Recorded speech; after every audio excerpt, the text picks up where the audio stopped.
gals and non-binary pals, and welcome back to another episode of the CineMatch podcast, the show where we take different movies every episode and use different ways to debate and rate them. My name is Callum Altimus. I am your lovely, lovely host who is feeling really old now. After turning 28 this week, I feel sick. And joining me as he does every episode, my much older co-host / normal host, depending if co-host offends him, I don't know. Not me it offends. Mr. Nathan Sackle Hannah, how are you, sir? Feeling like I'm going to be 35 this year with all this talk about you feeling old. Fuck off. Yeah, aging's not for me. I don't like it at all. You know what? I hit 30. I was like, I'm all right with it. And every year since, I'm like, hi, I'm not okay with this. No. I'd have been happy. 25 forever would have been nice.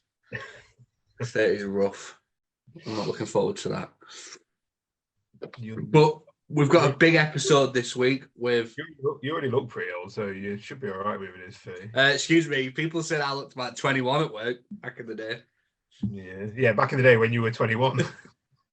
No, when I was 17. You are sounding a bit rough. Yeah, throat's a bit hoarse. No, when I go out in town with like my friends and that who are all about 21, 22, 23, and they all get, if we go on a line, everyone gets ID'd, and then they get to me at the end with my ID out, and he just tells me to put it away. He doesn't even humour me and check it. It's quite insulting. But enough about the fucking crippling fear of getting old. Start off an episode. Instead, one of the films deals with that, doesn't it? Yeah, crippling fear, but definitely getting old. Yeah, well, instead talk about the crippling fear of war and the sheer brutality that World War I and World War II presented. With another CineMatch showdown. Yeah, that's a fun episode. Yeah, we've got a CineMatch showdown, and we're doing Saving Private Ryan versus 1917. Two quite similar war movies in a sense. The plots are quite similar, and both movies have got a very specific mission to find a certain someone, and they've just got star-studded casts along the way. Saving Private Ryan's obviously known for being one of the greatest war movies of all time, and then 1917 came out more recently. But I think you've only just watched both of them recently for the first time, haven't you? Yeah, I watched 1917 literally this week for the first time after missing it at the cinema, and then just kind of never getting around to it. And then Saving Private Ryan just before Christmas, was it? For the very first time ever. It was one of them that's always been on the list. Then I saw it was coming onto the big screen. I was like, well, if I'm going to watch it, I feel like it needs to be a big screen kind of thing. So, and I'm glad I did, because fucking hell. Yeah, that would be one of the great joys of my life, watching Saving Private Ryan on the big screen, but I haven't. I did see 1917 in IMAX when it came out, though, so I'm glad I got to do that.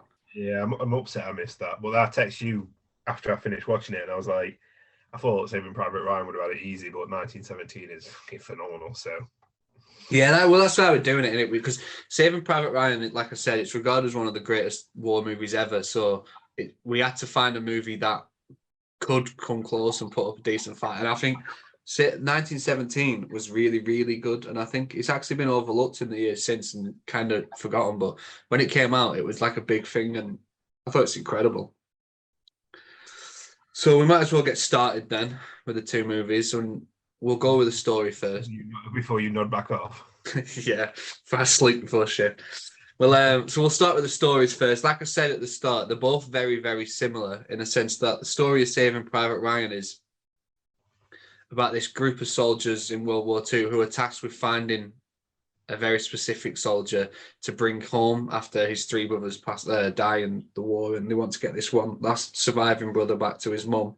So they have to like fuck off and find him in the middle of like the entire World War II, like all these different battle zones and stuff.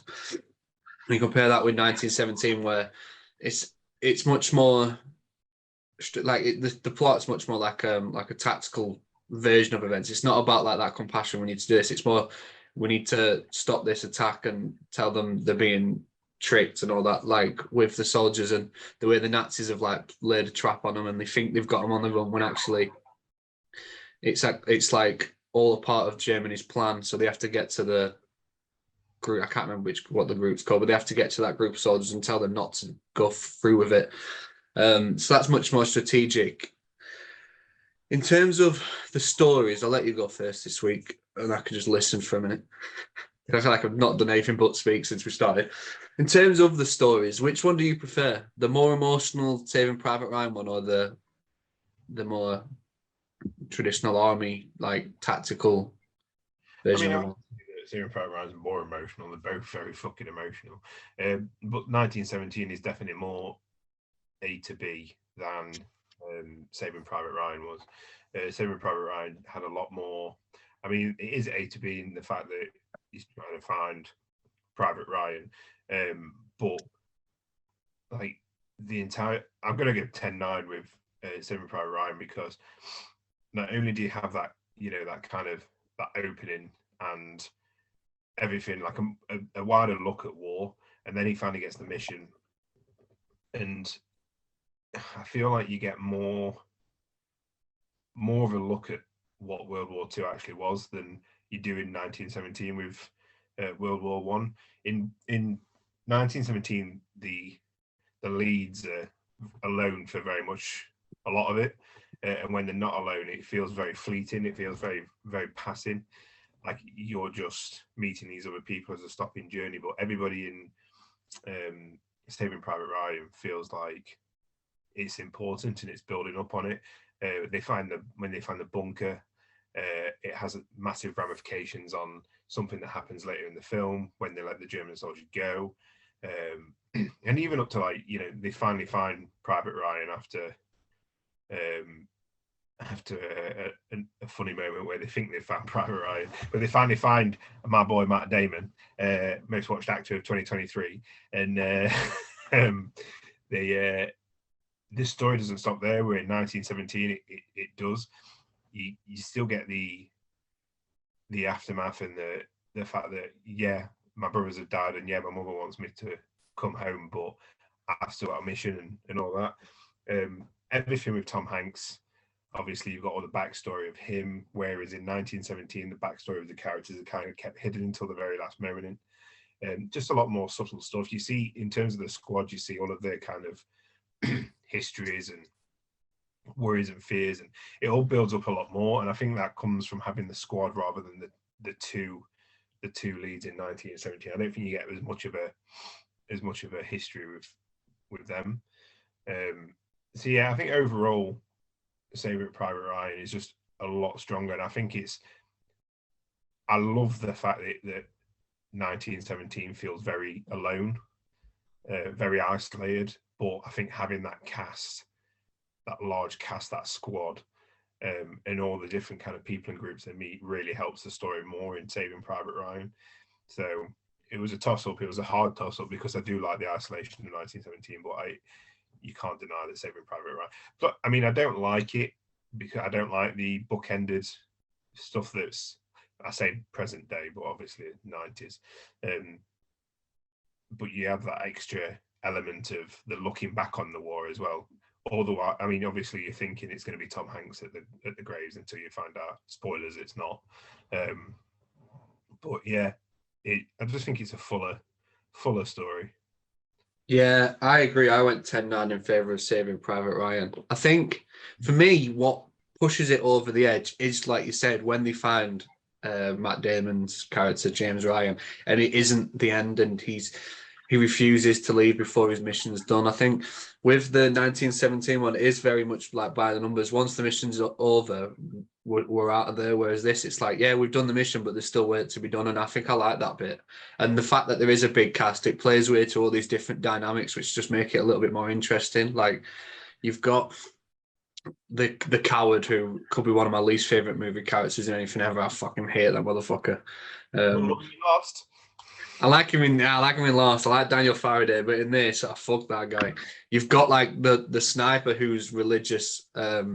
You've got Giovanni Ribisi as the doctor. Like, you've got all these different characters who we see like interact, and it just adds to the story. Where, like you said, in 1917, for large portions of it, especially after the halfway mark, it's just someone on their own. It's because I mean, getting into spoilers for soon, there's like obviously a surprise halfway through, which leaves just one character on that journey, and there's large portions of just silence, which is good, and I think it adds to like the intensity of the movie. But I prefer the way we get to we get to know these characters, and it feels much more like earned when they go through the stuff they do, and like the different, like even the little bits where they're looking through the dog tags and they're having a laugh, and then Rabisi's character scolds them for being so callous in front of everyone else. Like it just adds to the story for me, and it makes them all feel much more human, and they feel like real people, and I think that helps that story. Yeah, I think with the 1917, the fact that it's, like I say, it's isolated. The one benefit it has is, I think, the actual completing of the mission feels way more. You feel like a lot of sense of relief is lifted off your shoulders. Like when you meet James Ryan finally, it's kind of like, oh, because he's so like against the idea, it doesn't feel like it doesn't feel like a success. It doesn't feel like a release of all this pressure. Whereas in 1917, like, it's anxiety inducing a lot of the stuff that he goes through. And then when he finally calls off the attack and gets his hand shook and literally gets told to fuck off, like it feels like a massive release off his chest when he finally sits down next to that tree. But yeah, I fully agree with you there. Yeah, that the same way, like, I mean, it's getting on endings, which we'll get to soon, but it does feel like when he sits down at the end and he just leans like against the tree after he's completed his mission, it's like, fuck, this guy's knackered. This guy's fucking shattered. You would be, wouldn't you? Yeah. Right, we'll move on then to the one of the biggest things here for me, and that's the best opening. I'm gonna say it right now. I've gone 10-8 in favor of Saving Private Ryan. 10-8, absolutely, because the 1917 opening is very simple in the sense that it's just these two soldiers being handed this mission. They're just chilling with like on the grass, and that one, I don't even know if it's hard to refer to because I don't know whether it's a sergeant, a lance corporal. I don't know what these geezers come over that give them the mission. So the big boss man comes over and is like, you've been summoned, take someone with you, and he takes Will Schofield, and then they find out the mission and prepare to set off. Whereas the Saving Private Ryan one, which, like you said, it opens up with the 90s shot of the old man at the graveyard, which I can do without. I could do it. But then it progresses into them storming Omaha Beach, which I think could possibly be in my top 3 or 4 greatest openings to any movie ever. Yeah, I mean, it's definitely storming that beach, and the 20 minutes that follows, where it's just like unbelievably like visceral and ruthless action, and it's so hard hitting, and it feels like the most mean-spirited Steven Spielberg scene ever. Like some of the stuff, like you just don't expect it from him, who obviously got a reputation for being like the like very wholesome, and like his movies were always like those feel-good type of movies. But when he does this, and he has like the soldier who takes his hat off after getting shot, and he's like, "Oh, you lucky bastard!" Then he gets shot anyway, or the guy walking around holding his own arm, or when Tom Hanks' character Miller's dragging that injured man, and then a bomb goes off, and then he looks and he's just got like bits of his coat. Like it I can only imagine how mad it was to watch like on a big screen, but it does feel like you're there. Like the bits where you go underwater and the sound is muffled and stuff like that. Like it's just so like electrifying, and it's just non-stop. It feels like, not that I've ever done it, but it feels like injecting you fucking self with speed, and you're just fucking watching that shit. Like it's non-stop. Done it. All right. You are? Not like you've ever done it. If I did it, I'd probably die. I don't like my odds. I don't think I've got enough luck to survive that sort of thing. But yeah, I just think it's one of the greatest openings ever, and it goes on for like a good 20 minutes, but it doesn't drag one bit. And I absolutely love it. So I went 10-8 in favour of Saving Private Ryan. 10-8, gosh. I like. Come on, it's one of the greatest openings ever. How many people would put 1917 opening in the top 100? So I really like the 1917. Yeah. I quite like. Well, I like it from a technical aspect, because obviously the film is one shot. I mean, we obviously know it's not one shot, but it's all filmed as one shot. But I think you can. I think that first shot is, and if it's not, it's very, very well hidden compared to the rest of the movie. And having that entire like walk, I think for me, it kind of builds up that not anticipation of what's coming. Obviously, it's not massive, it's not bombastic, it's quite quiet. But walking through the trenches, like going through all the different like stages of the trenches from the furthest back all the way up to the very, very front to get the mission, and then even going even further to the very, very, very front lines, and seeing, is it not Adam Scott? It's what's his name from Fleabag and whatever you. Fleabag, I don't know. Oh, what's his name? He's in Sherlock. Drive me nuts. His name is Andrew Scott, not Adam Scott. All the way up to Andrew Scott, and where he's kind of like so fucking done with the war. He's like, all right, fuck it, yeah, go on then, kind of thing. And he says like, I shoot this flare if you could do us a favor, so throw it back so we don't have to go as far to get it. If you get shot, throw it as far back as possible. Like, just so glib because they're so fucking done with the war.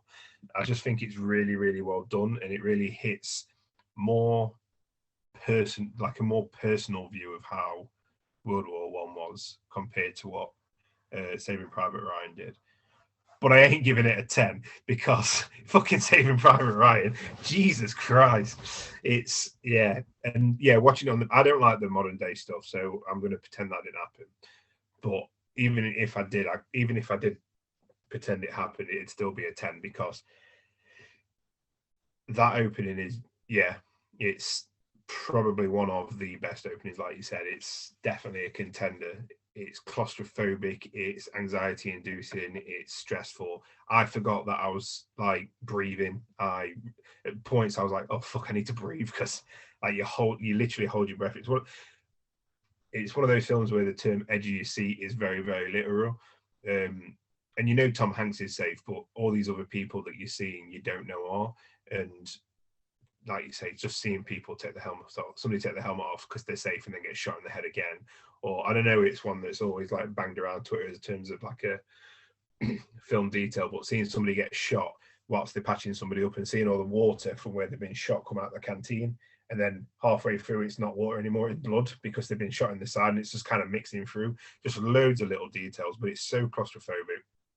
When they get up to near the bunker and they're just battered down and the gunshots just like hitting the sand, it just feels really, I'm not going to say it feels like you were there because fuck no, but there's that story of, they showed it to a war veteran and they like had PTSD from watching it and said like it was the most realistic thing, the most realistic film to ever capture that feeling. And it definitely shows. Like, I've never been to war unless you count Fortnite. I don't think you do, unfortunately. I've done paintball. That was terrifying. I remember very, very going off track, doing paintball and being surrounded and having being leaning up against a wooden board and people were shooting against the wooden board, and all I could hear was that bullets hitting the wooden board. I was shitting myself. So I wouldn't be able to do war. I'd be like, fuck. No, fuck that. Get me back to Star Wars. But it's just a massive, massive opening. Like you said, I mean, Spielberg never disappoints anyway, but it's such a big change. And it's, words can't really describe how good it is. I don't think if they do, it doesn't do it justice. It's just phenomenal, and it's just never lets up either. And when it does let up, it's like, well, the stress isn't over because you've got to fucking carry on. Well, 1917 has that as well, but I just think in Saving Private Ryan is much more emphasized. I also like the opening shot of Tom Hanks where he's shaking, and at first, obviously, you're thinking, well, it's because he's shit scared, but obviously it has ramifications later on. Yeah, I think what's interesting about it is they go through all that, like you said, this like really harrowing experience, and it's like life-changing events, but it's just the start of the movie. Like the work's not even close to being done. Usually that sort of thing would be right at the end, but it's right at the beginning, which is unusual. But I think it's the perfect way to start a movie like that. It really sets the tone for like what these guys are going through and how tough you have to be to watch people just be like taken in that split second, but you can't even react. You just have to keep going. Like the stuff where Hanks is trying to save the man, and then he looks and he's just gone. It's like you just have to carry on. Like there's no minute to worry about it. Like it's just crazy. Did you go 10-9 then? Yeah. 10-9, okay. We'll move on then to the best ending, which I think both movies are very similar to the starts, where the 1917 ending is quite quiet. Yeah, that's the word. Yeah, it is. It's quiet, and he finally reaches the group. But to be fair, we'll go from when he gets there and the first wave starts going over, and he runs across like the battlefield. He's getting knocked into by people as he's running, and that shot of him just running across as it's all going on is quite like unbelievable. And the way when he finally gets to the trenches and he keeps asking where is, I can't remember the general's name, but it's played by Benedict Cumberbatch, I think is correct. Blake? No, that's the older brother. I mean, the one that's in charge of the creation, played by Benedict Cumberbatch. But when he keeps asking for him, they keep pushing him further and further down the line. And then he finally finds him, and he gives the orders that has to be stopped, so they call it off. Then he goes to see Richard Madden's character. And obviously has to deal that bad news, and that's really emotional. But then it's just like he just gets to sit down and rest after such a traumatic journey. Whereas the Saving Private Ryan ending, it could have been when they found Private Ryan, but instead he refuses to leave, and we have this huge showdown at the end where they're defending that bridge, and just about everyone that we fucking come to love dies in front of our eyes, which is just a brutal way to end it. But I suppose that's really drilling home that nature of the war, that anyone can go at any time. And we have that really big showdown where we lose several big characters, which I don't think, some of them as well, it felt unjustified the way they died, considering the roles they played. Like Adam Goldberg's character, whose name escapes me, when he's fighting the German that they let go earlier, and he just pushes the knife slowly into him. Like when you've spent so much time with his character, it feels so like such a disservice to do him like that. But like you said, when it's war, people die. There's so many different ways. It's never going. Not everyone gets the heroic death, and they really drill that home. And just the carnage there, and the way the tanks, when you hear them coming, and it's almost like the noise. It's like a monster movie. I thought it's like you can hear Cloverfield, for example. It's like you can hear it coming before you see it, and that's what it felt like with the tanks and the way they were coming. And I'm talking way too much because I'm going to get you to give your score first, but it's your turn. I think we're probably going to be our first disagreement, because I'm going to go 10-9 in favour of 1917, because I think the quieter closing to the movie is a lot more effective. Saving Private Ryan it's great, and I love it. Like you said, we just lose a lot of characters unceremoniously. Some characters survive that probably shouldn't have done. What's his fucking name? Daniel Faraday. Does Upman? Does he survive or does he die? He dies. No, he survives. Yeah, so he doesn't. I thought he did. He really didn't deserve to. So it's interesting because I think if you look at it, it's all the characters that tried to do good died, like Vin Diesel's character, Ribisi's character, Hanks, Sizemore, like all their characters died. Whereas it's the coward. It's Matt Damon's character, who's actually he's a bit of a dick, and it's the is it Ed? What's he called? Ed. I'm terrible with fucking names. I wrote his name down before and all just because of this. Ed Burns' character, the one that's like the soldier who's not even that asked about saving him, and he's the one that threatens to leave, and they have the standoff. Like those three are the ones that survive, and they're probably the biggest dicks in the group. Yeah. Like it's not traditional in that sense. But it's sometimes the reality of it. Like the coward survived because he was a coward, and like he was passed over. And there's that great shot of like the German walking past him and just being like, "You're not even worth the fucking bullets," kind of thing. So it is all really good, but the 1917, I think it's ruined by the fact Saving Private Ryan is ruined by the fact you've got that modern day bit. I mean, you've got an amazing gift that I can now send to you because you're feeling old, of Matt Damon turning from young to old. But I just don't like the modern day bit, and it really put like a dampener on the ending to me. To an already like it's going to sound really stupid, but a war movie kind of ending. It like had a set piece, and I know 1917 had a set piece, but it wasn't a massive battle. He was literally running to get to achieve his mission. So 1917, yeah, I went 10-9 in favour of that, because when he finally finds the company, and he's like, oh, thank fuck, I found him. We just sat in a forest, and obviously it's not that easy. Oh no, they're about to go over the line. So he belts it there. And again, he's going through the stages of the trenches, and it's getting worse and worse. And you can see they're getting more and more prepared to jump over.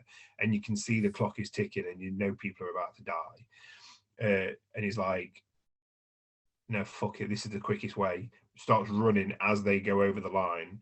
And that is, I think that ending when he's running is just as intense as parts of the opening of Saving Private Ryan, and he's just fucking absolutely belting it. And when he finally gets there, he's essentially told to fuck off. Nobody wants to listen to him. He barely even gets in.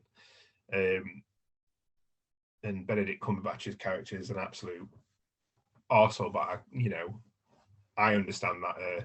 Not on the scale of war, but I understand that message of, no, we can't do that now, but it's probably a different message is going to come in a couple of weeks' time. But yeah, finally he doesn't even get respect. You watch him go through all this shit, and shit they didn't really want to go through. He doesn't even get the respect of anything other than that one guy that shakes his hand and says, job well done. Now go get something to eat, or go get, oh no, it's Richard Madden that says that, but go get yourself sorted out so you can pretty much carry on your job. It isn't until like Richard Madden that the real emotional kind of part of the ending comes in. And he gets a lot of respect from him. But the sitting down next to the tree, picking out his photos, and then just staring off into the distance to kind of recuperate, just really fucking hit me. Massive lump in my throat watching that. I just think it's a lot more of a personal ending than Saving Private Ryan. I think Saving Private Ryan went for that emotional personal ending and didn't stick the landing, whereas 1917 definitely did. And it just affected me a lot more. I think in terms of the personal emotional ending, I think if Saving Private Ryan didn't show the last bit, I think they nailed it beautifully with Tom Hanks's character and the way he died, and when he tells Ryan to earn this. I think that's a really, really well done and really personal. But I think, yeah, the stuff with the old man, I'm not too big a fan of. But everything that comes before it, I love. So I've gone 10-9 in favour of Saving Private Ryan for that, because I love that. Like I said, any traditional movie, it ends when they find Ryan and the mission's completed. But instead, we have this whole huge showdown afterwards, because he refuses to leave his comrades behind, and he refuses to ditch the job. I think it adds a new wrinkle to what you've probably seen in most of those sorts of movies, where it is just get the mission done, and once we're there, we're done. And this time it was like, no, I've got a job to do, and I'm not leaving until I've finished it. And I think I really liked that. And like I said, the showdown and the way all these people that we've grown to love over the course of 2.5 hours are just taken down the way they are. Like I said, Adam Goldberg's character being stabbed like that, it's just, and having the coward listening in, and when he could have stopped it and he didn't, it's so fucking infuriating. Or the religious sniper just going on that crusade where he's just taking everyone out up top, and then he looks and the tank's zeroed in on him, and it's like he has that moment's realization before it's too late. Stuff like that. Or even I've spoke about before, but fucking Tom Sizemore in this film is fucking awesome, and the way he Tom Sizemore a lot more, considering how much you love him. Yeah, we'll get to support him soon. But yeah, even the way he dies, and it's like he's wounded and get over here, and then the next time we see him, it's just he's face down. It's just brutal. It's so fucking brutal. But I think that's what captures the essence of war and how unforgiving it is. Whereas, like you said, the 1917 one is a very somber ending, and it feels earned when he sits down. And the Richard Madden stuff is heartbreaking. And if we could have had Richard Madden in that movie more, that would have been nice. But just those moments, it's a very, like you said, quiet ending. Aside from the bit when he's running across, you've got the bit right before that I didn't mention either, where he finds this company, he's piss wet through because he's just been nearly died again for like what must be like the fucking 14th time in 24 hours, and he sits and listens to the guy singing, and everybody's dead quiet. It's like it literally is the calm before the storm, and it's like a moment to breathe before the anxiety like grabs you again, and he's just sat there staring like he thinks he's kind of failed, and then you see that hope again, and I really love that he's not really celebrated for what he's done. The ending isn't a celebration of him finally achieving his mission. It's his own personal just relief that really worked for me. Yeah, I think that's a good point on like the sheer reality of war as well. Is there's no time to celebrate and pat you on the back. It's like we're carrying, like we're going on. This isn't ending now. Like your personal job done, but we've still got work to do. That type of thing is really good. But in terms of like the action and stuff, and like I said, the way they portray the tanks as like these monsters when you can just hear them groaning as they come around, and everyone's like hiding. Like I thought it was so well done in Saving Private Ryan. So that's what I went with. Although I will say, I think Tom Hanks' death really fucks me off because it wasn't necessary. Yeah. But I think again, that's probably a very specific choice by Spielberg. Whereas he walks out and he's trying to get that thing, and he doesn't. He gets shot before he can get to it, and then the planes come and saved it anyway. So if he'd have waited behind the wall minutes longer, he'd have survived. So he died for nothing essentially. But again, I think that's what Spielberg was trying to capture with the entire like set piece where all these characters died. Like that's just war. It happens. So it's probably a smart choice, but it's upsetting because we'll get on to main characters in a sec. But it felt shit to see him go like that, and it's almost portrayed as like a heroic death, but it's kind of not because he didn't achieve anything there. But yeah, I went 10-9 in favour of Saving Private Ryan, and you went 10-9 in favour of 1917. So we'll move on to the main characters then, which for a while you're led to believe will be very different in 1917. So in Saving Private Ryan, it's Tom Hanks as Captain Miller. It's not Private Ryan because he doesn't show up till like 2 hours into the film. And in 1917, you are led to believe that it's going to be this young soldier, Blake, who was given this mission to go and get a message to his brother and tell that his group to call off their attack as it's a trap. And he's played by the guy from Game of Thrones, Dean Chapman, Tommen. And he gets told to take a soldier with him, and he takes George McKay's Schofield. And you're led to believe he's the main character until, spoiler alert, 50 minutes in, which I actually made a note of because I checked the time when it happened. 50 minutes in, they fucking kill him off, which is just fucking shocking. And instead, George McKay becomes the main character. And for the rest of the movie, he's essentially on his own for large parts, just trying to complete this mission. In terms of like leading roles, he's obviously got a lot more to do on his own because like it's harder to act on your own. I think we said this in the past, like with stuff like The Martian with Matt Damon or Castaway with Tom Hanks, you need a very, very good actor to watch them alone for a long period of time and still find it entertaining. And I think George McKay is tasked with that in the second half of 1917. What film were we talking about when we were talking about that? Oh, I don't know. I can't remember. No, me neither. I can't remember. But maybe it was my best films that I've watched for the first time in 2023 because I watched The Martian last year. But yeah, he does a really good job of that. And there are obviously moments where he interacts with all these different people, and he has like the fights with the sniper and the soldier where he like in the dark in those like ruins when he like there's the other one like in the corner and he's scrapping there, and he has all these moments, but it's so much of him alone, and he does a really good job of that. And that like the scene when he first sits down with that group and the singing, and he just looks shell shocked, like you just look at his face, and no one's ever looked more fucking gone. And like they notice it as well when they're all talking to him and stuff and make sure he's all right. Like it's a really, really good performance.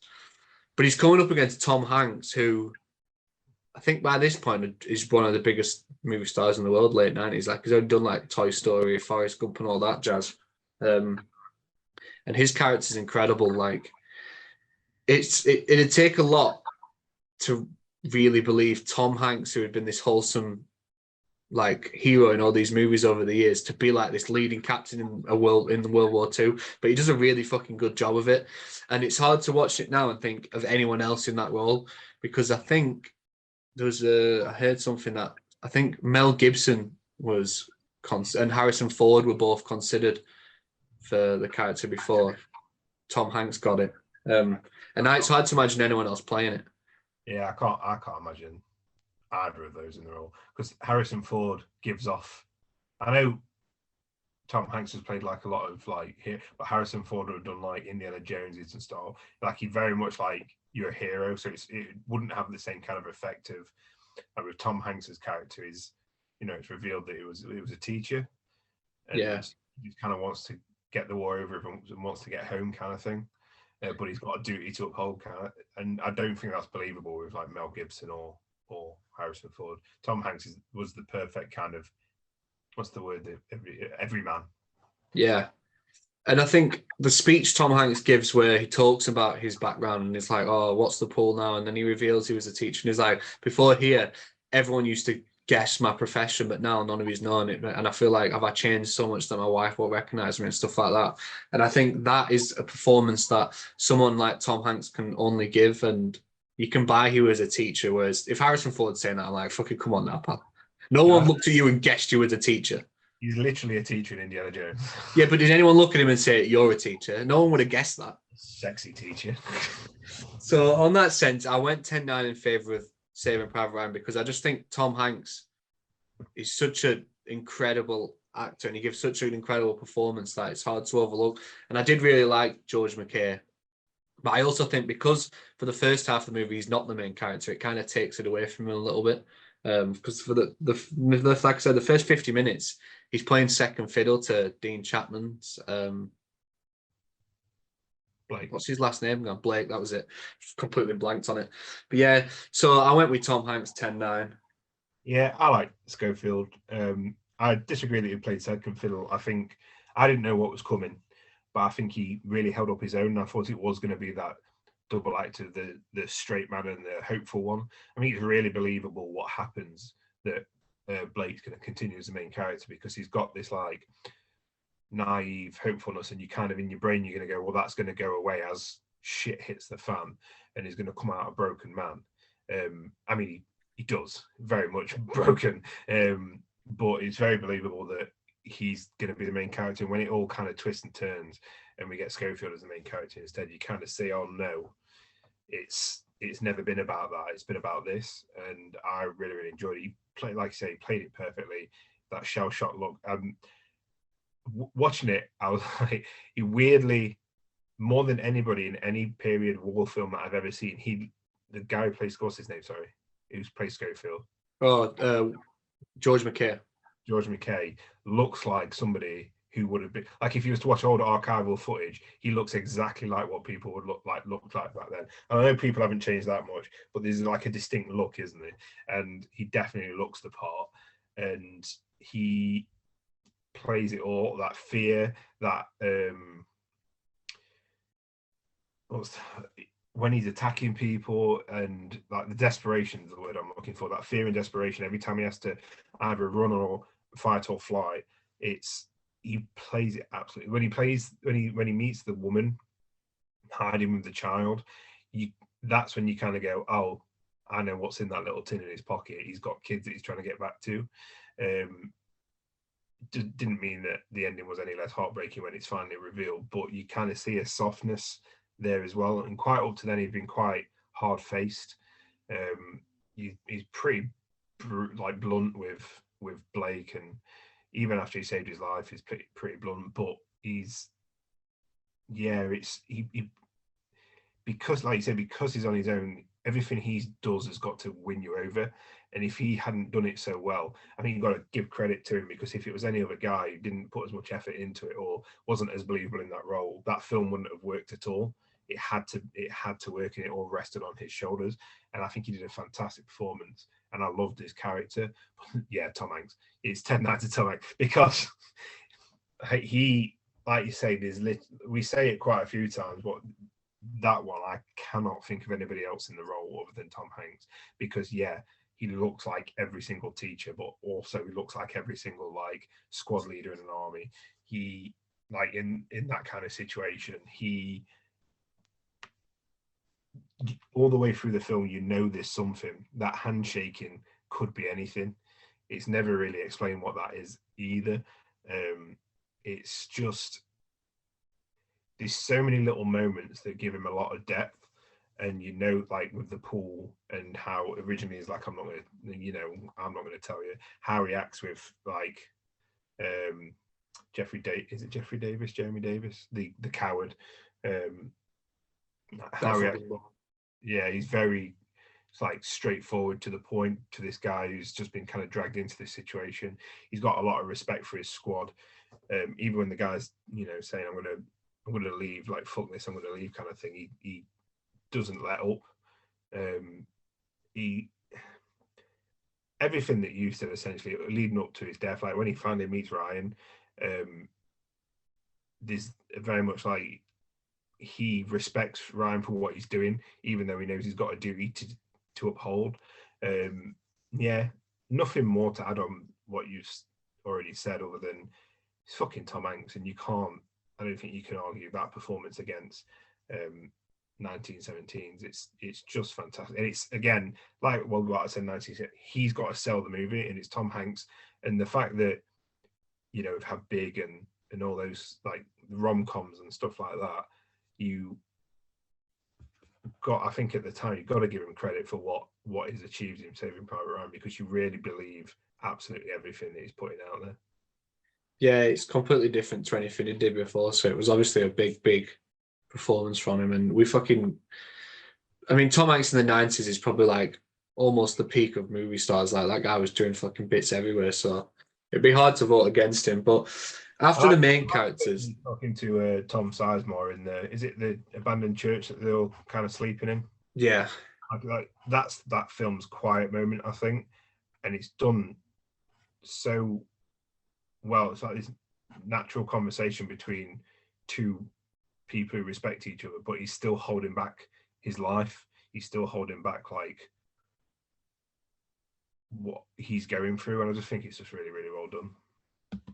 Yeah, he's fantastic. But you spoke about my guy Tom Sizemore. Then we'll move on to the best supporting cast, because while the 1917 one isn't as big, they are both quite star-studded with the certain faces that show up in them. So I'll just run through some off the top of my head now. Like in 1917, you've got Colin Firth, you've got Mark Strong, you've got Richard Madden, you've got Benedict Cumberbatch, you've got Andrew Scott. Did you say his name was? I don't know who that is, but you said him, so he counts. And then technically you got Dean Chapman as well, because obviously it turns out he's not the main. Young Tom and Baratheon. And then in Saving Private Ryan, it's just fucking unbelievable. Like some of the names that show up, I'm not even talking about the main cast. Like in the main cast, you've obviously got Matt Damon, who we're both big fans of. You've got Ed Burns, who plays the dickhead soldier. You've got fucking Daniel Faraday from Lost, who I can't remember his real name. Jeremy Davis.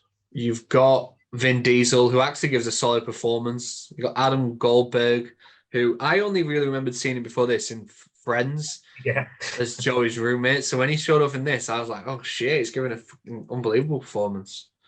You've got Giovanni Ribisi. Paul Giamatti. Yeah, Paul Giamatti. Shows up. Nathan Fillion.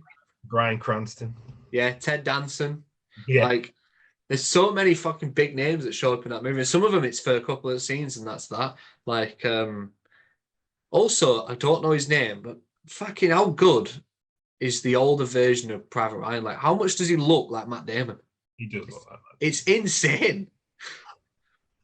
They did a good job with that. They did a very good job with that. It's a shame he weren't a good actor as well as looking like it. It doesn't matter. Just that one transition where it made him from Matt Damon to old, that was worth it. Like that was a solid shot. But yeah, both casts are just absolutely insane. We're just some of the biggest names in the industry at those times. And in Saving Private Ryan's case, some of the biggest names in the industry before they became the biggest names in the industry, like I said, Bryan Cranston and stuff like that, and Paul Giamatti, who he's one of the favourites to win an Oscar this year. That's how long that motherfucker's been around. So how did you score it? Oh, it's me first, isn't it? Yeah. I think the Saving Private Ryan cast is fantastic, but it's let down by Tom Sizemore. Get vote. I didn't even mention his name then. No, because I know when you're going to speak, you're going to go on a massive rant about him. You think I'm fucking stupid. I went 10-10. 10-10. Yeah, because obviously, like I said with the story, the cast make Saving Private Ryan what it is. I think without that massive cast, the squad and how well they work together, it wouldn't work as well. It wouldn't work as well, and how everybody plays it. And you've got people like Vin Diesel, who I think in my letterbox review went, "Oh, this was the one and only time Vin Diesel could act." It's probably the only time I've ever seen him do like a serious role as well, and he did really really well. Bless him, give him a ribbon. And absolutely everybody else in it is fantastic. Giovanni Ribisi, we'll talk about him very shortly, but like, what a phenomenal performance. But everybody brings their A game other than the old man at the beginning and the end. In my opinion, I think he was shit and really let the film down.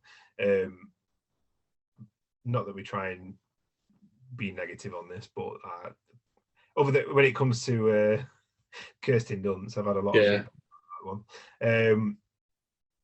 But 1917 has like literally a handful of big cast members, and every time you meet them, it's so impactful. So I didn't know the cast of this movie at all, other than I knew Richard Madden was in it at some point, and I didn't know who he'd play, because apparently he was supposed to look exactly like Blake, but a little older, and he fucking doesn't. That kid was chatting pure shit. I don't know who he was trying to fool with that bollocks. That's how he gets girls, I think. Yeah, I look like my older brother. No, you fucking don't, pal. He's a stalk. Yeah, you got no chance. So I didn't know absolutely anybody. So walking in and seeing Colin Firth was like, oh shit, didn't realize you were in this movie. And it's always fantastic, but again, it's a quiet performance. Like, this is what you got to do. It's a quiet performance. And then you meet Mark Strong, and it's a very quiet performance. It's not bombast. It's not Mark Strong singing Take Me Home Country Road in The Kingsman. It's Mark Strong playing it quiet. And then you meet Benedict Cumberbatch, and it's short, to the point, agitated, really, really impactful. And everything that every single character does in 1917 that you meet, Richard Madden, it elevates the main character's struggle, or the main character's mission, or the main character's emotional state. Absolutely everything, including the guy who played Blake. What's his name? Dean Chapman, including him. He's about to do a Star Wars film. Is he? Yeah. Nice. The Acolyte. He's in that. Yeah.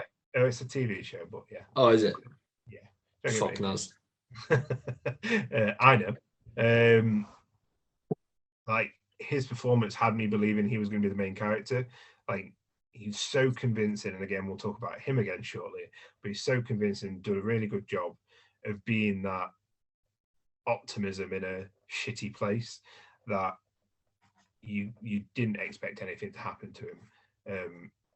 So yeah, I couldn't decide between either of them, because they're both, for different reasons, they're both a great supporting cast. Saving Private Ryan has a lot of heavy hitters, and they all work in tandem with each other to elevate the story and elevate the feeling of the camaraderie. Whereas, nice word, that was a good word to use. And in 1917, it's a small cast, but they use it to elevate the main character's emotional journey throughout the film. So I genuinely couldn't decide between the two of them. Yeah, I think for me, Tom Sizemore's in Saving Private Ryan, so I know what you're going to fucking score it. I just think, for me, I think a lot of the characters in 1917 aren't asked to do a lot, in the sense that, like you said, they are very reserved performances. And it feels like I like Mark Strong, but I feel like you could swap him out there for someone else and it wouldn't change too much because he's not asked to do what Mark Strong is great at doing. So I think it wouldn't be too big a miss if you swapped him out. I mean, I wouldn't change Benedict Cumberbatch. I think he's fantastic at the end. And Richard Madden, big Richard Madden guy. Rob Stark was my fucking homie. Loved Rob Stark. And I feel like I was the only person in the world that didn't mind Eternals and no, Eternals other than he doesn't know how to do a sex scene, clearly. No. So I like the cast and I think Dean Chapman's incredible. And the scene when he's trying to tell the story about how the friend lost his ear and George McKay's character Schofield is not interested whatsoever, but it's that like optimism that you need to keep the spirits high on a journey like that. And it shows when obviously if he passes, things are going to take a turn for the worst anyway, but for the rest of it, when he's not there, it shows like the impact that has on Schofield, and he doesn't have that friend to just keep him going, and it shows how he spirals quickly, and that's why he ends up in the state he does towards the end. But I think the Saving Private Ryan cast, like it's so big, and everyone who comes in just like bats 1,000 when they're in it. Like Nathan Fillion, when he does the scene where he finds out his brothers are dead and then they're not. Like fucking hell, that's incredible. Like sometimes when people are dealt bad news in films, you cut away either before you tell them or just as you say it. Like they don't ever really show people's reactions to like truly heartbreaking news because a lot of actors aren't up to giving those sorts of performances. Whereas when you watch Nathan Fillion and like you just see the reaction in his face as it dawns on him, it's fucking really good. And even with Matt Damon, when they first tell him his brother's died and he says which ones, and he says Tom Hanks says all of them, it's like shit, like it's so good. That's good. Tom Sizemore, obviously incredible. You're up about Tom Sizemore. I do think the Nathan Fillion thing is kind of undercut. I don't think it was intended to be as funny as it is, but I think it's undercut by the fact that it is played off as a little bit of a joke when he's like, I agree, when he breaks down, really good, but then his reaction afterwards felt like it came from a comedy or a Marvel. Yeah, once he finds out it's not him and he still refuses to believe it, things take a turn for the worst in that scene. But like you said, even Vin Diesel gives a good performance. And Ribisi, who we'll talk about very shortly, but that one scene on its own. But even not just that, the scene in like when they're at that church and he talks about how he used to pretend to be asleep to avoid talking to his mum and stuff, and how that's been like playing on his mind while he's out there. Like Ribisi gives a great performance. Sizemore obviously top fucking notch because he runs that shit. Love that guy. Like the scene when he's talking to Hanks and he says, if we could save Private Ryan, then at least we could do one like goddamn good thing in this war or something like that. I can't remember like what the exact words, but it's such like powerful moment. I like Edward Burns' breakdown as in like, why the fuck are we risking our men's lives? Why the fuck are we putting our lives at risk for this one guy? And that whole argument is really well done. And he's convincing enough to be like, I fucking agree with this guy. I'd probably be on your side, mate. Yeah. Oh yeah, 100%. I think Ed Burns is like really good in that film. I think he's fucking awesome. And I'm glad he survives. Fuck it. He had sense all the way through. He deserved to survive. Adam Goldberg as well. Like I said, only seen him in Friends, but he was incredible. Barry Pepper as the sniper was incredible. Paul Giamatti is always great, whatever he does. Yeah. I just think the cast was fucking awesome. And some of them obviously weren't in it much. Like Bryan Cranston just missing an arm. Didn't really have much to do. But it's Bryan Cranston who is never... The film's never worse with Bryan Cranston in it, put it that way. What is it? The Total Recall reboot? You weren't great in that. I've not seen that, obviously, because I don't watch shite. The Total Recall reboot. Just listen to the exact words you just said and tell me why you even fucking watched it. I watched the RoboCop reboot as well. Not good. I can imagine. They all sound shite. We should do one episode where we do like Total Recall versus RoboCop, and then we do the next week the reboots and compare them. But yeah, and that's not even to get on Matt Damon. I can do that. That's not even to get on Matt Damon, who is obviously Matt fucking Damon.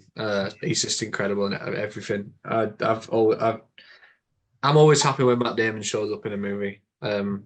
And this was no different. I love that the scene when Tom Hanks on the bridge at the end and he looks across and Damon's freaking out. Like it's just like such a small moment, but like it just shows how good an actor he is. I think he's great. I think the story he's telling Hanks when he tells the story about the barn and the girl and it's like it's the last day altogether. Bit of a stupid story. If I was talking character, I was like, fuck me, we're saving this dipshit. Like what all this effort for this clown. I like that because it shows that like he's having like a moment remembering his brother, and everybody's got those stupid fucking stories with their family. Yeah, like, it's really like positive moment, and then you don't know how it's because at this point you're still like, unless you're like really clever, which obviously I wasn't, you still don't know who that old man at the end is going to be. And I genuinely thought the whole film, because I don't know how I'd avoided it so much. I didn't know he died, and even when I was watching it, I've used that GIF so many times of him turning old, and as I was watching it, I completely forgot. That's how engrossed I was with the movie. Like I completely forgot. So all this, when you're seeing the hope and optimism coming from him, I mean, I should have seen that. Well, I shouldn't have seen 1917. But when you see the hope and optimism coming, you think, yeah, this kid's not surviving. He is fucking dead. Because that's kind of like a very war kind of film to do, thing to do, of this big mission where you've had a lot of loss and you finally find this kid that's got a lot of hope. He really sold that he could be in trouble. And had I remembered the GIF, I would have been fine. But I genuinely was like, nah, I think he's going to fucking die. But yeah, and I also like that he wasn't he wasn't this big hero. He was like a cocky young lad, and it was like so. And when they first found him, some of the group was like, "We risked our lives for this prick." Like, I think that was more interesting than they just met him. And it was this blue collar fucking goody two shoes. I think it made it more interesting and it added to the story. And Matt Damon's fucking Matt Damon, who is great. So you put Matt Damon and big Tommy Sizemore together, you can't go fucking wrong. They're on the same par. Do you know what an interesting story is though? Steven Spielberg liked Tom Sizemore that much that he cast him in this, but because Sizemore had like alcohol and drug issues in the 90s, apparently they did a drugs and alcohol test every day he showed up to set, and if he failed once, they were kicking him off. And he passed every fucking time because he wanted to work with big Steven Spielberg. We love it. God bless Tom Sizemore. May he rest in peace. It's in two of my favourite films of all time. And I've only seen him in 3 things ever. He deserves to be in more, bless him. But yeah, we'll move on then. And we spoke about it enough, so we might as well get to the most impactful. I mean, it sounds quite callous to just phrase it as they talk about movies like army movies, but the most impactful like death scene, because both movies, while Saving Private Ryan has a lot of death, and like that entire ending with all the main characters essentially apart from bar 3 getting picked off, and Tom Hanks's emotional end. Aside from that, there's 2 fairly like important deaths earlier on in the movie. You got Vin Diesel, who is killed when he tries to save the young girl and he gets sniped, and he just dies in the rain, which is quite brutal and hard hitting. But the most impactful death I think in the entire movie is Giovanni Ribisi, who is the doctor. And obviously he gives that performance so well beforehand, and he talks about his mum earlier, and then as the doctor, he's one of the most important members of the team. And when they try to storm that little barrack place, and they succeed, but they lose him while doing it, and he ends up getting shot, and he's on the ground, and it's so incredible because he's given instructions whilst he's fucking dying. Like he's like, "Oh, feel where it is. Let me see where the blood's coming from," and he's telling him he needs morphine and stuff. And his performance then is insane. I think I said this to you before. I can't remember why or what we were talking about. It might have been talking about this like off camera, but in movies too often, I think characters die heroically.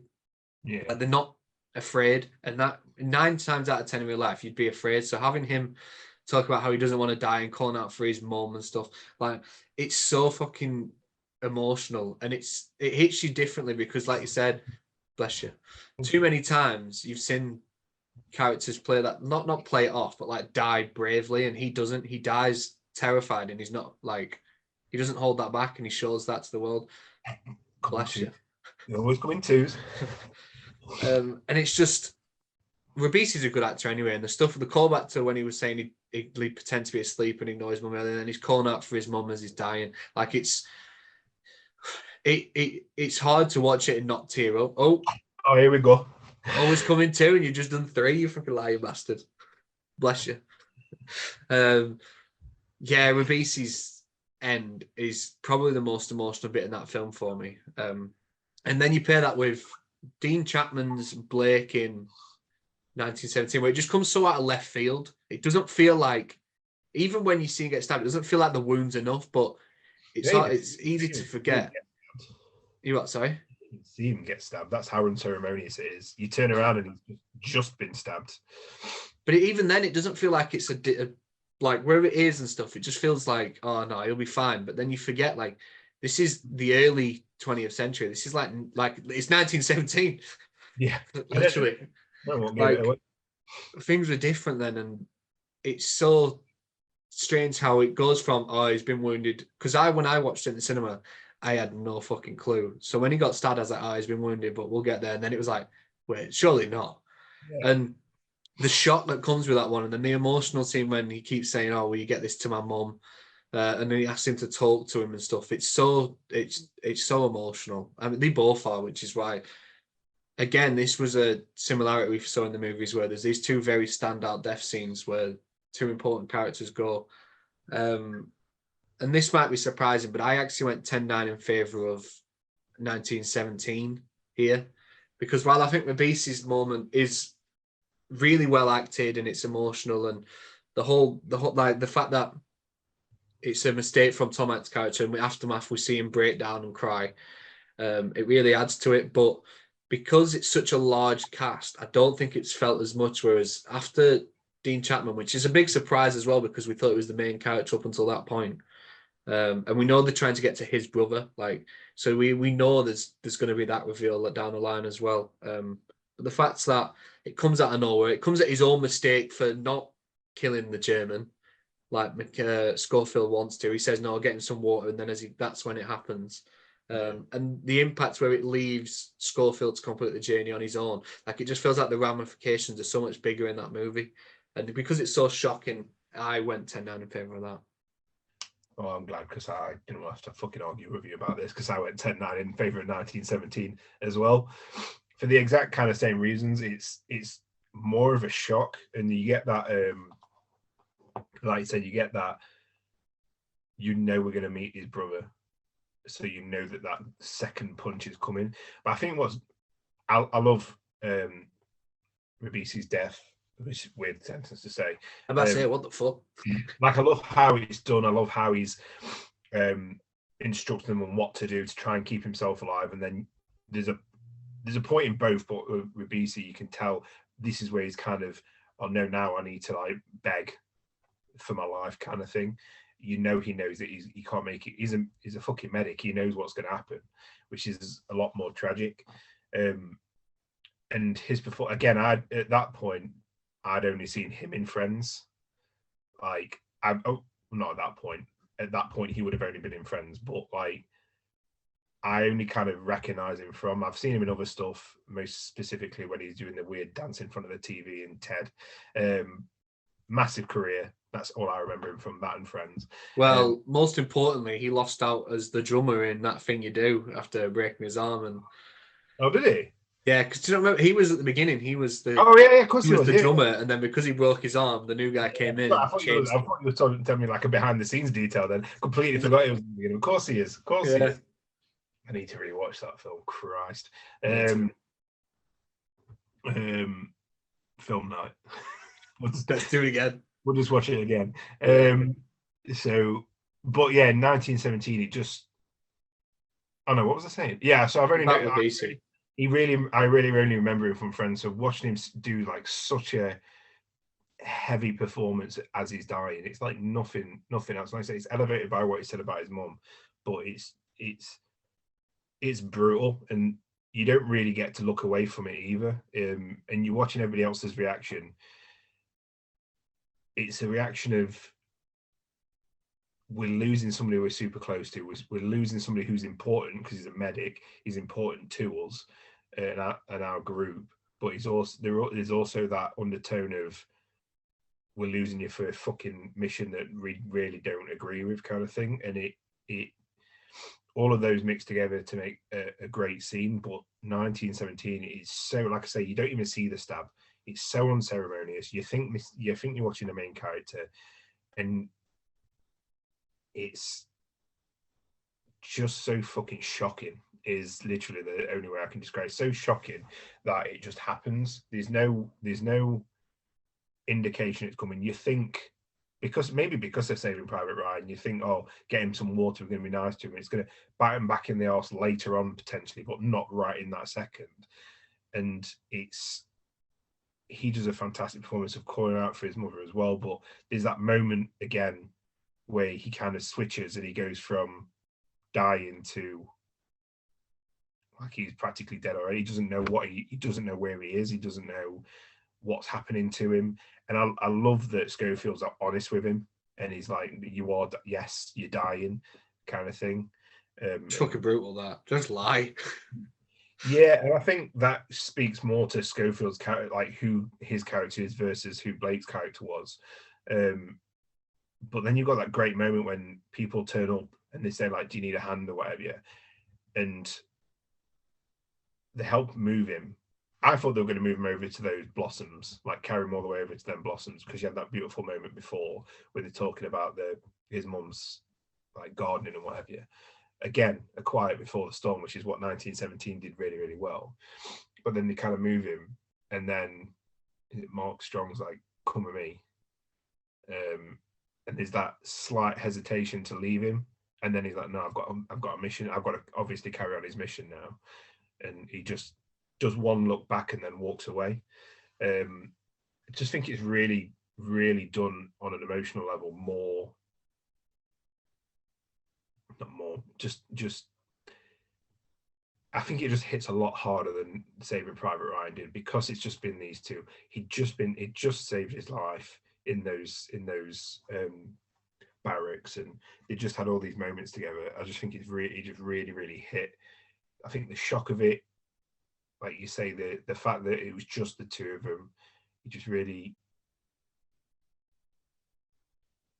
gut punched more than Saving Private, any of the deaths in Saving Private Ryan, to be honest, other than Tom Hanks's. I was cheering when Tom Sizemore died.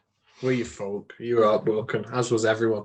But I think going back to Ribisi, I'd probably say that's probably one of his best ever performances, like especially that scene alone. And I love the moments where he needs morphine, but they're all kind of looking at each other like, are we going to waste this morphine on someone we know is dying? So it's like he's so close to him, and they're loyal to him, but they're all still like quite selfish in the sense that we need to reserve this stuff. And it's not until obviously Miller's like, no, give it him. Like he wants him to go out as painlessly as possible, that it happens, which is quite a moving scene.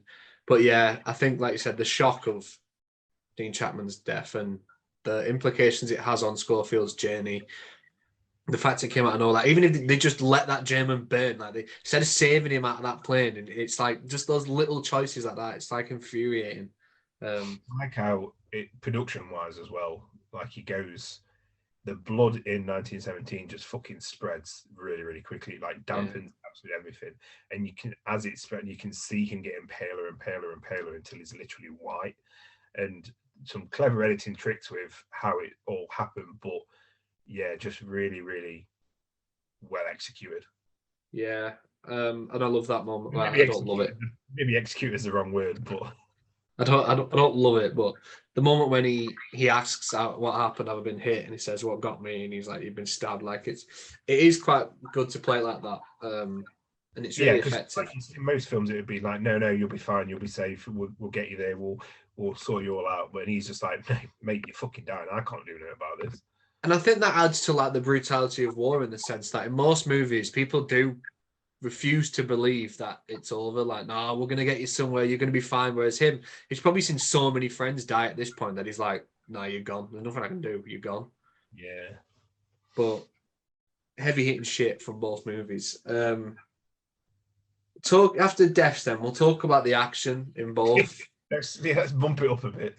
Yeah, because like there's a lot of action in Saving Private Ryan, especially at the beginning and the end. It's just action packed. Whereas 1917, it's a bit more like space in the action, and it's never quite on that level.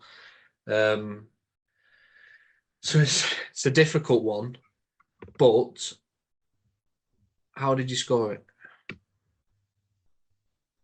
10-9.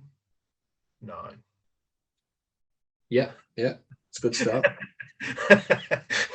To Saving Private Ryan, because obviously, do you want me to explain it, or are we just going to understand that Saving Private Ryan is the fucking better?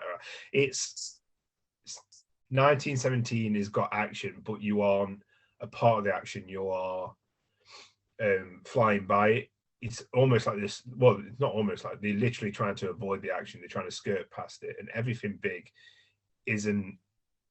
I think because of how well the single camera shot is and how well they use that, you can't really cut away to like these big action sequences happening elsewhere.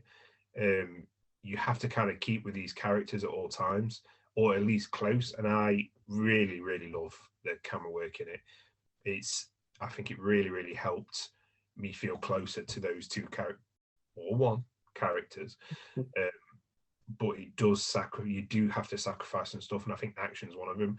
Obviously, you got the big run at the end, which is so well done, so well executed, so well thought out and planned. Had to be massive. That was impactful, but it will never. Nothing in that film, the gunfight, the dogfight with the airplanes happening above him,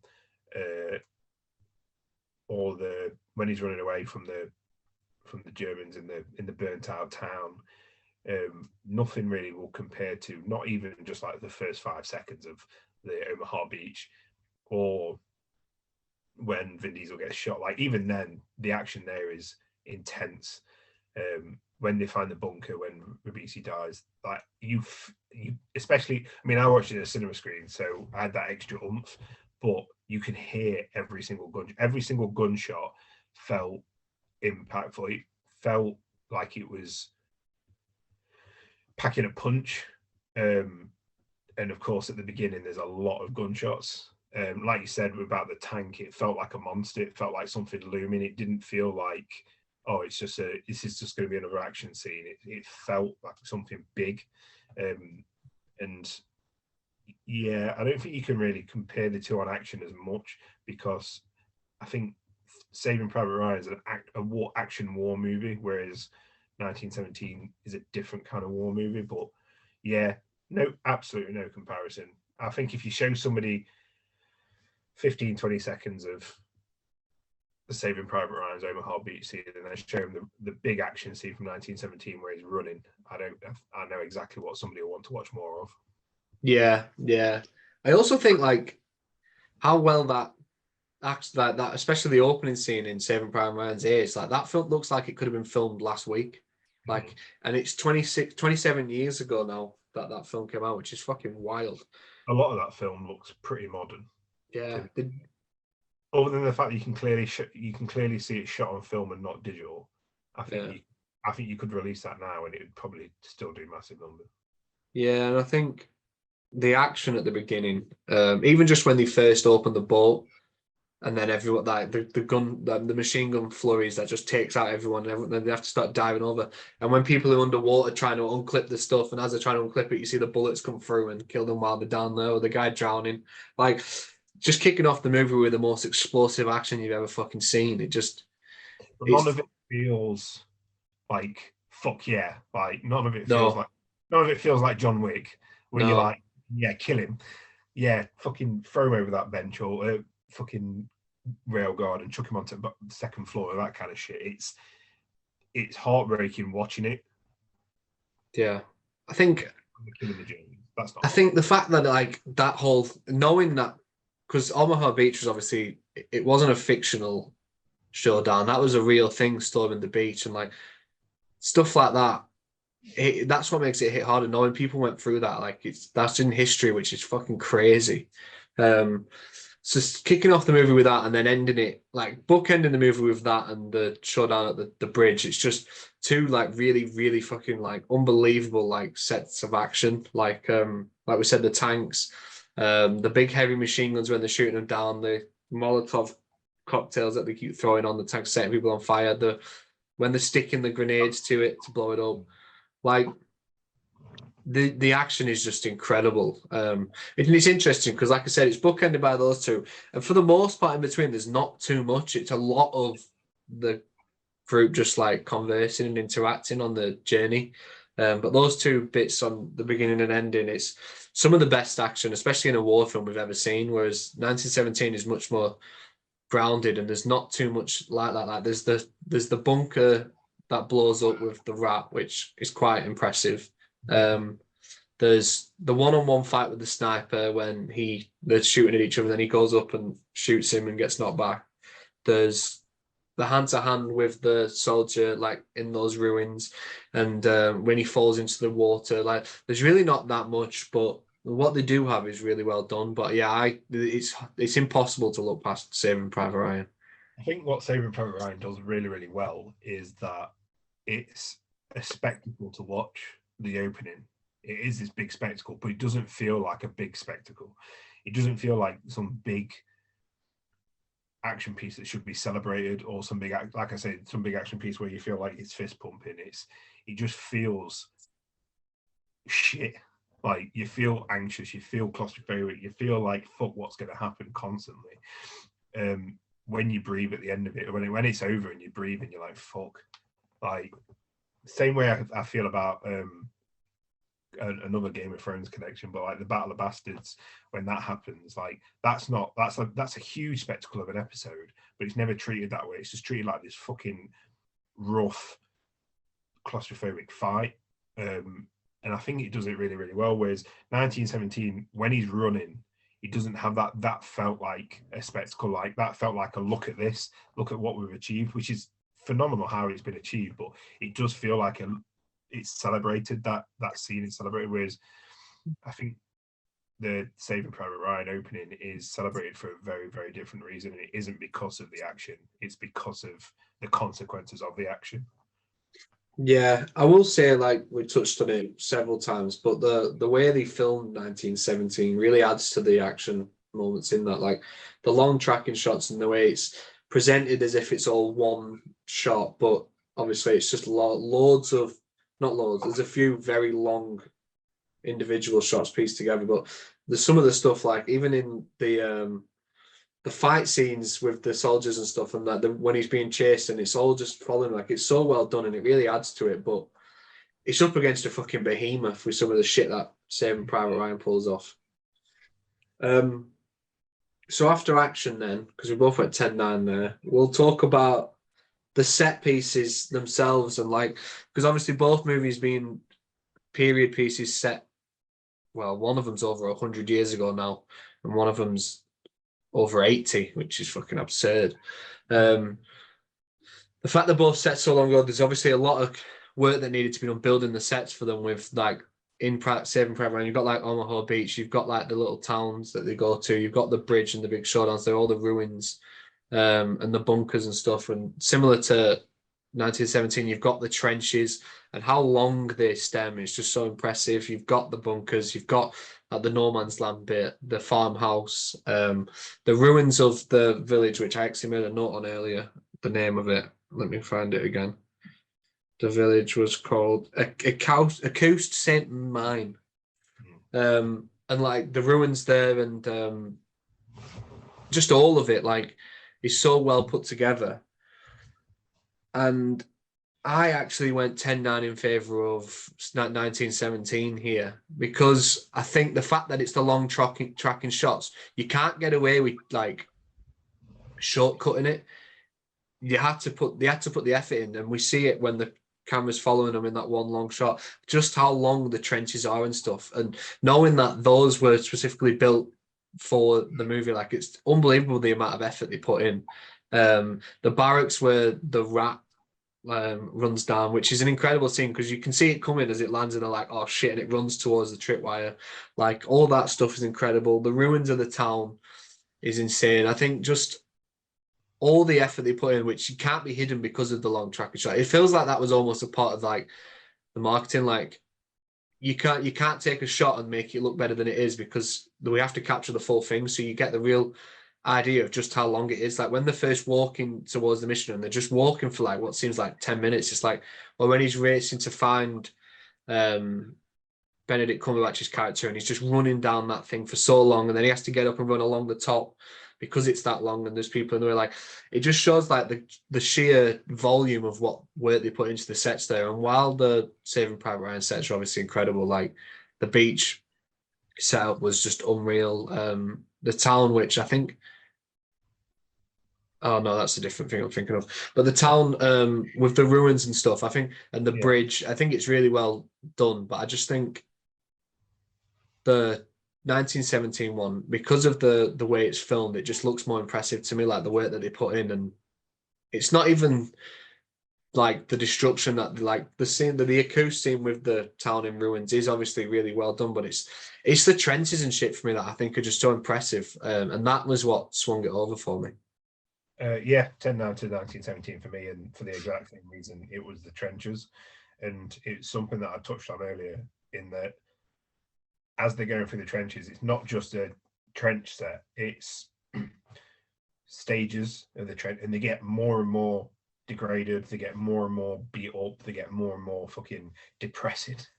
So when you finally get to Andrew Scott's character, it is just like battered and fucking, you could tell that's where the majority of the fighting's been. And not only the sets, and I know we're talking about sets, but because they're literally extras, I'm going to count them as the set. You get your soldiers, they start clean and more hopeful, and then as you get along and along, they're more battered. There's that one guy that's literally sleeping on the other guy's shoulder, and because he's that fucking knackered, and it just adds to just how fucking horrific it gets further and further, and how bad some people had it